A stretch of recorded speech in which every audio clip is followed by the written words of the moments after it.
So the last time I actually had a sudden cardiac arrest when I was almost 23. I didn't know that. Yeah, I hadn't eaten in weeks and was, really not in a good place. Like changing of the seasons, nothing ever stays the same. Sometimes our world crashes down, all we know goes up in flames. A broken bone that heals is much stronger than before. Don't look down, keep your head up high. Hello everybody, I'm your host Don Amero, and today on the show I have Mark Chipman, who's best known as co-owner of the Winnipeg Jets, and his daughter Sarah. Today they're here to join me and talk about how they've been through the fire.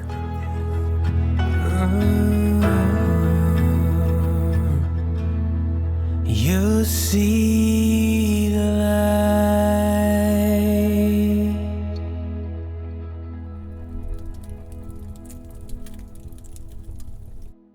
Mark and Sarah, thanks so much for coming in here on Through the Fire today and joining me. I'm so honored that you're here. Mark, you and I have struck up a really good friendship in the last couple of years, and I'm honored anytime I get a chance to share some space with you, because I know you're a super busy man. And Sarah, you and I have had a chance to work together on a couple of different initiatives here in town, and I still have to have a private cooking lesson at some point in time, but we can get into that later. But I want to start with business, if that's okay. Mark, you are well known around here as one of the most prominent business gentlemen in town, I would say. With you're a pillar of the community. You've got community initiatives like the downtown community safety partnership. Yeah. Project 11, Gonzaga Middle School, all the downtown development, and not to mention the Winnipeg Jets. I'm curious if you can take me back to the early days of True North Sports and Entertainment and what that was like for you, because that's probably a big, heavy season in your history. Yeah, it was. There was lots going on. I just moved back to Winnipeg, and What was the year? well, I moved back in 88, and then went to work for the family, and then started raising a family, and Sarah was born, and then Annie was born, and then the Jets kind of started to unwind, and couldn't tell you exactly how I got So you were all there in that Jets 1.0 era? Yeah, we were. I kind of got pulled into a very broad group effort to save them, right? And the legendary sort of Save the Jets campaign, which was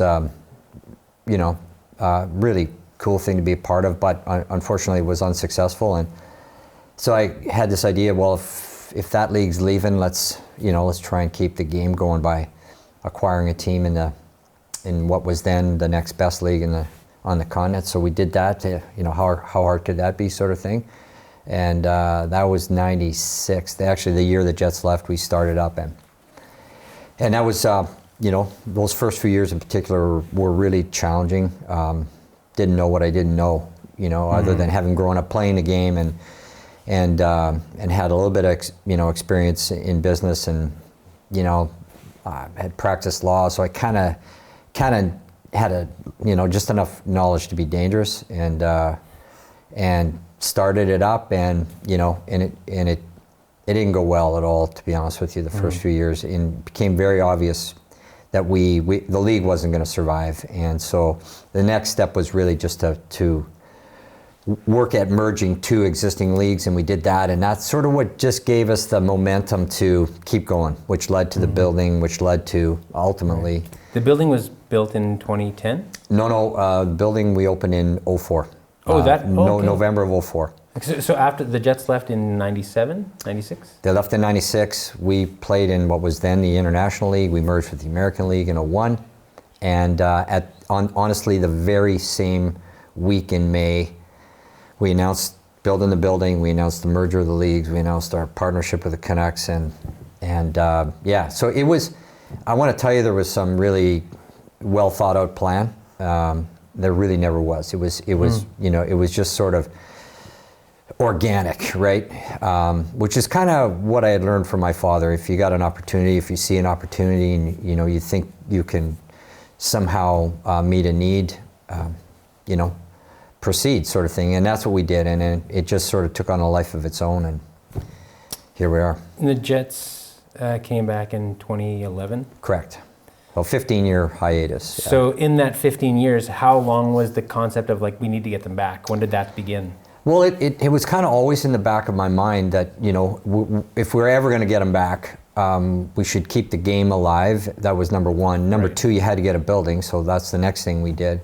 And then number three, you got to make friends with the commissioner of the league, and I got to do that kind of coincidentally when we put the leagues together. He was he had some oversight of that, and then I ran into him. It was bizarre. I ran into him at the Olympics, a buddy of mine, and I drove down to Salt Lake City to watch the Olympics, the hockey, and I ran into him, and he had remembered me from like just one meeting and treated us really well.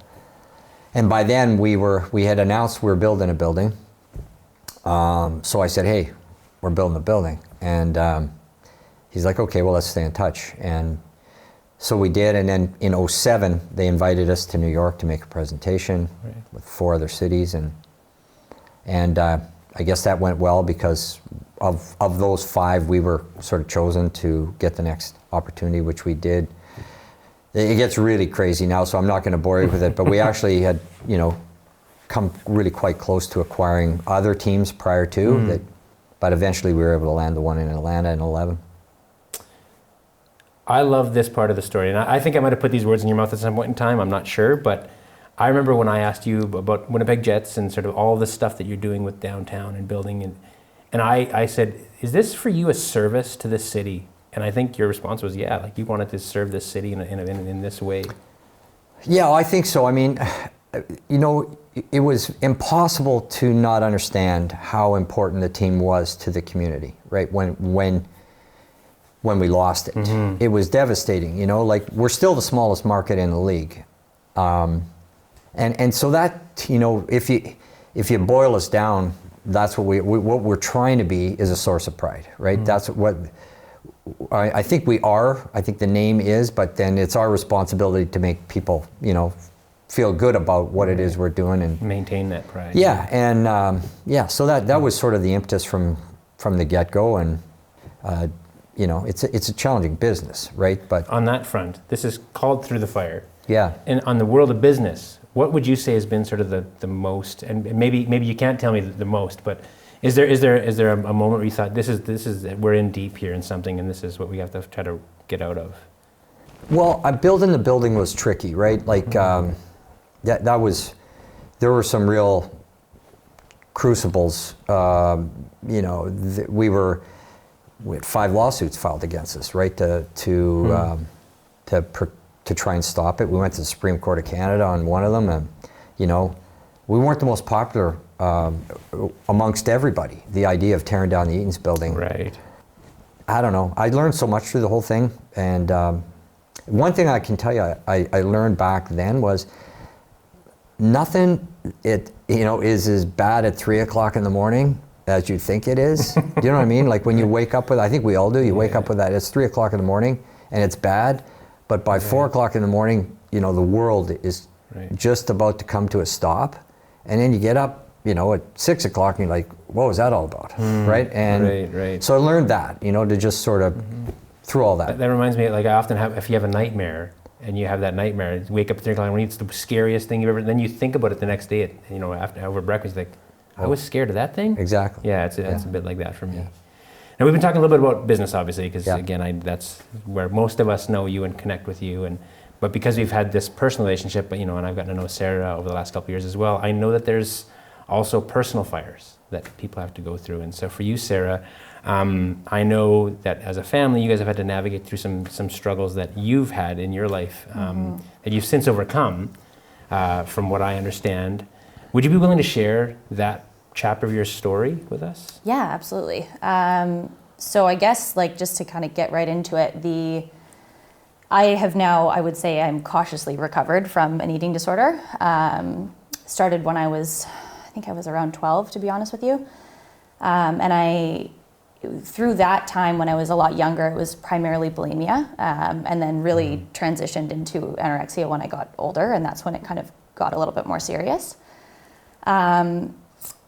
Yeah, it was tough. Like, I think I've been, did a lot of years of therapy. I've been to treatment, a couple different kinds of treatment, and I've kind of boiled it down to, it was right around the time that I was diagnosed with a disease called Ehlers-Danlos syndrome, which is a connective tissue disorder, where at 12 I was quite young and didn't have a lot of self-awareness, and very quickly didn't have control over what was going on in my body, had a lot of dislocations. When were you diagnosed? When I was 12. 12. And then it was honestly within that year that all of my eating disorder symptoms kind of started to present themselves. So was the eating disorder a result of this?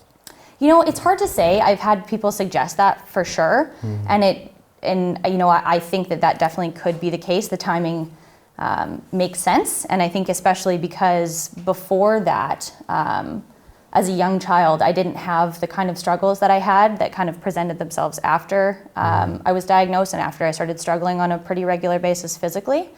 I was a very fearless child, like very, very fearless, like jumping off. I've got one of those. Oh, like no boundaries, gave my mom a heart attack on a regular basis kind of thing. I got one of those. And I think, something that I think is important to distinguish is that I don't see eating disorders as being in the same category as anxiety, depression, OCD, those mental health issues. I see them as a result of those things. It's more of I would categorize it as being similar to addiction.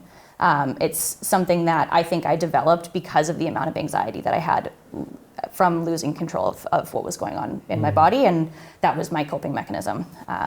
To be completely frank, I struggled with some substance addiction throughout the years as well that was very tightly related to the eating disorder behaviors.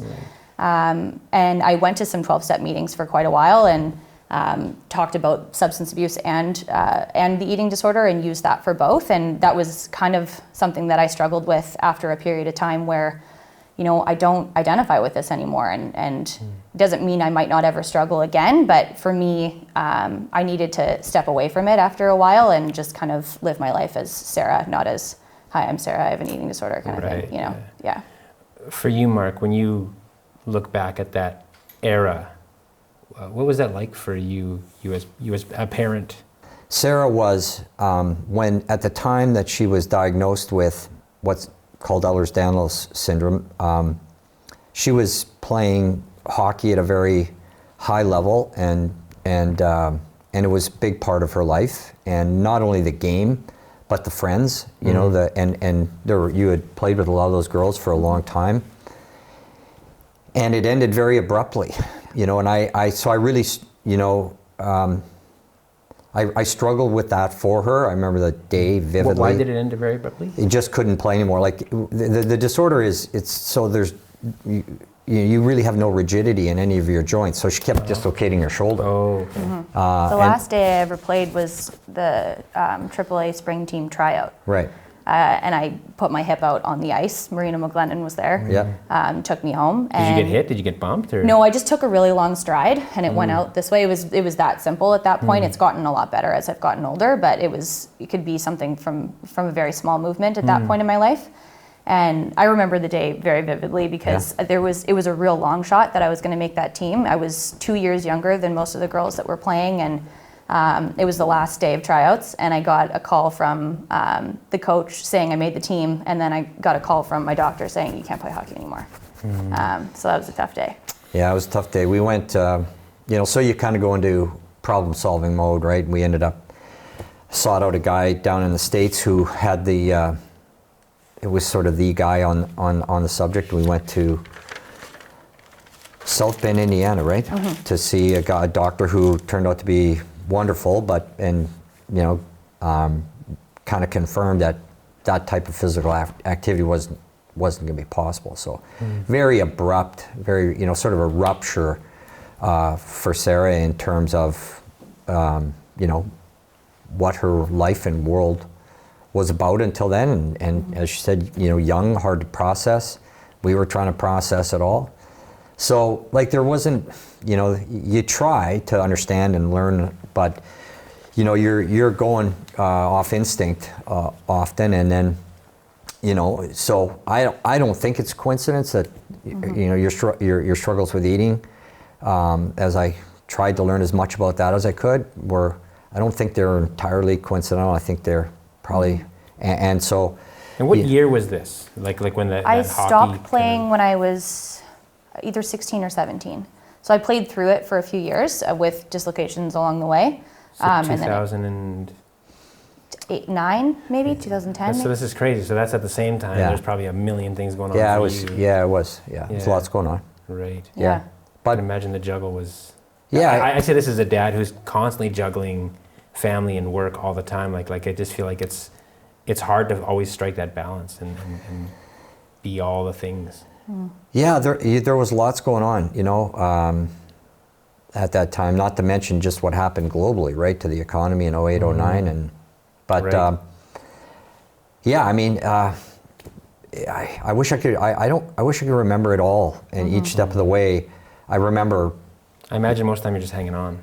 Yeah. That's what I know of right now, the season I'm in with my kids. Yeah, it's, but you just, something, I don't ever remember, thinking, well, we're not hanging on. Like, you just, the saying, you're only as happy as your least happy child, sort of.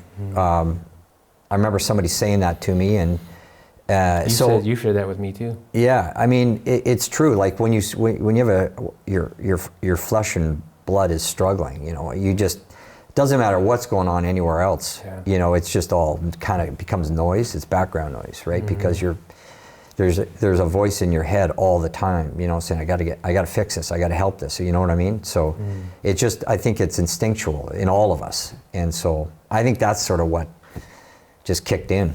So you're, fast forward, you're now in your 20s. Almost 30. But at that season, when you're at this, because I think you hit a crossroad, Yeah. right? Where it was like, this is either I'm gonna fight or die in this thing. I think that's where it went for you, right? From what I know of your story. Yeah, quite literally. I as I mentioned, went to a couple different kinds of treatment. I tried inpatient, outpatient, and I wouldn't say that they were failures. I think I learned things along the way that I've kept with me and I use to this day. But not one of them was the solution for me. I still continued to relapse, and each time it got worse and worse. So the last time, I actually had a sudden cardiac arrest when I was almost 23. Oh, I didn't know that. Yeah. I hadn't eaten in weeks and was, really not in a good place, and was in my apartment in Toronto and had to get myself to a hospital and didn't really know what was going on. And it was, that was sort of it for me. I think, I'd had some consequences for my actions for sure up until that point, but, not to say that this might not be the case for some people, but I really wasn't suicidal. I wasn't, I didn't ever have thoughts about ending my life or not wanting to be around anymore. And that was the first time when I was faced with the reality of what my actions were doing to me. And I panicked. I remember thinking like, oh my God, no, this can't happen, And that's the reality. I think especially with eating disorders, you can convince yourself that you're doing things because you want to be healthy, and it's very common to want to lose weight or whatever it might be. There's lots of things you can tell yourself. But that was the first time where I realized that if I didn't stop those behaviors, that, you have to eat. You can't do that. So that was it. Like I literally from that day, never touched a substance like that again, never, and just started eating. Like I just... Was there something that you clinged to in that season of like, I mean, it sounds like you already just was like, you had this passion for life, and it was never a thought in your mind, you were like, I don't want to be here anymore. Well, I think I just felt like I hadn't done anything yet. There were so many things I've always wanted to do. I think I've always had a lot of goals and dreams, and I had only gone to university for a year and it didn't go very well, and I hadn't really had a great job that I loved, and I hadn't really been in love before, and I knew I wanted to have kids, and there was all these things that I hadn't done, and I just felt like, I had to still have a whole life. So I you had just... vision. Yeah. You had vision for yourself. I actually met my husband like a month after that day. So, yeah. That's super cool. I Yeah. love that part of your story, that immediately like your life turned around. And I mean, not to say that there wasn't struggles obviously probably along the way and since then, but that was 6 years ago? Yeah, almost 7 years ago. Yeah. That's incredible. I love that part of the fact that your story, that you immediately there was just changes happening right away when you decided, I'm going to take control of this, and understanding that that's a part of who you are. Yeah, I feel like I just kind of woke up. Like I was in Toronto by myself, and I just got on a plane to go see my family, and then I just spent a couple weeks with them, and then went back and just started over and went from there. Now, again, as a parent, as you're seeing your child go through these things, that must have been like, what was that? What's that season like for you when your child comes and sort of finds a new path, in a way? You know what? It's been, there hasn't been any one single moment, because it's been a series of them, of just, you know. What's a day being a big one? Today, honestly, I mean, this is a real coincidence, but like, hard not to get emotional watching her walk up and you know, not only graduate. By the way, today, Sarah, graduation ceremony today just happened before this shoot. Yeah, and you know, so Patty, my wife and I are there, and it's hard not to, you know, reflect right on what Sarah's been through. So I don't really think about it. I know my wife doesn't. We don't really think about what we went through. We've always kind of focused on, or tried to think about what is Sarah dealing with, right? And how can and then just how can you love her through it as best we can. I don't think there were times we did a very good job of it. We wasn't for lack of trying or caring, but I just think we didn't know a lot about what she was going through, and you know, more and more I learned, more and more my wife learned. You know, more comfortable we came with. I had this sense. I always had this sense that she, you know, this day was gonna, even sort of in the most difficult moments along the path, and there were many for Sarah. You know, I think about taking you to Guelph, right? Like, there was no resources for her, you know, so you take So your this kid was to. after you'd come home? No, when I went This to along the treatment. way. We Sarah spent 3 months in a hospital in Guelph, because just there wasn't, you know, that kind of resource here, and it wasn't perfect by any stretch, but it was what we could do at the time, right? Is there since that support here now, or not? Still not here? Not the same. Not really. There is a program at Health Science Center that has its own challenges that wasn't an option at the time. Right. At the time, I think the only option was there was a bed in the general psych ward. So Couldn't do that, and so. But that was very difficult. I mean, I would tell you that was a hard moment when you take your kid to, you know, a couple thousand miles away, and then you have to leave, right? Now we got back and forth and talked every day, but it was really tough. But you know, I don't think it was nearly as tough on my wife and I as it was on, you know, Sarah, to have been there by herself, you know. So. You know, as I reflected on it today, like I never really honestly had a doubt that Sarah would overcome all of this, because there's a resilience like that is uncommon, right? It's you know, all you got to do is say, I don't think you can do this, you know, and pick your subject, and you know, and so there's this almost unhealthy. She says I have OCD, but there's this laser focus, and there always was, you know, from a very early age.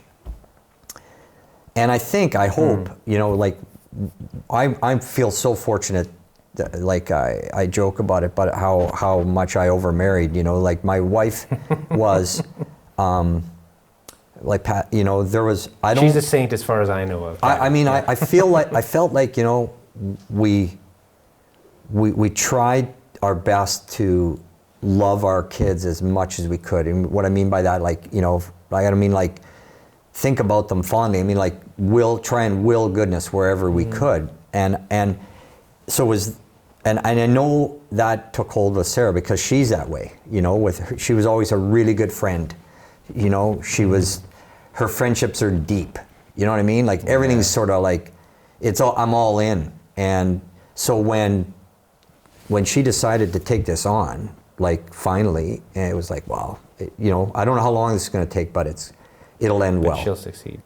For you, Sarah, what would you say to somebody who's maybe going through a bit of that same thing? Everybody's journeys is very different, and there's no two alike, but there are people out there that are hearing your story going, that's like what I'm in right now. What would you share with somebody kind of going through that same place? It takes time. You got to be patient with yourself. And I think, you know, I appreciate all of the confidence in me solving it on my own, but I think you need support from lots of different places. I think one of the biggest things I've learned is there's not one solution, and there's not one person that's going to fix it. It's not. I have a therapist. I have my parents. I have a few very close friends. I have a support group. I had a sponsor for a period of time. You kind of have to piece together your own crew that's going to help you get through it, and different people you're going to take different information to and get support from. But being connected is number one. Like, you cannot get through this alone. I know that for a fact.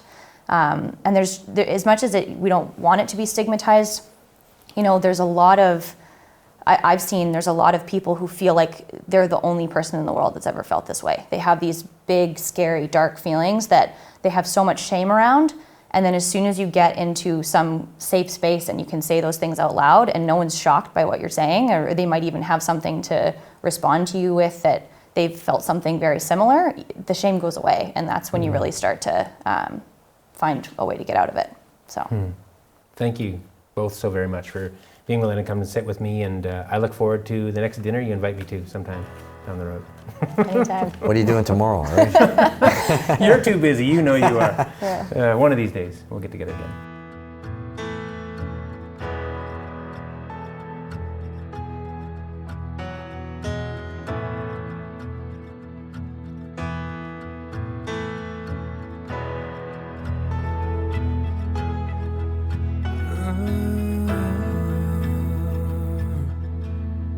You see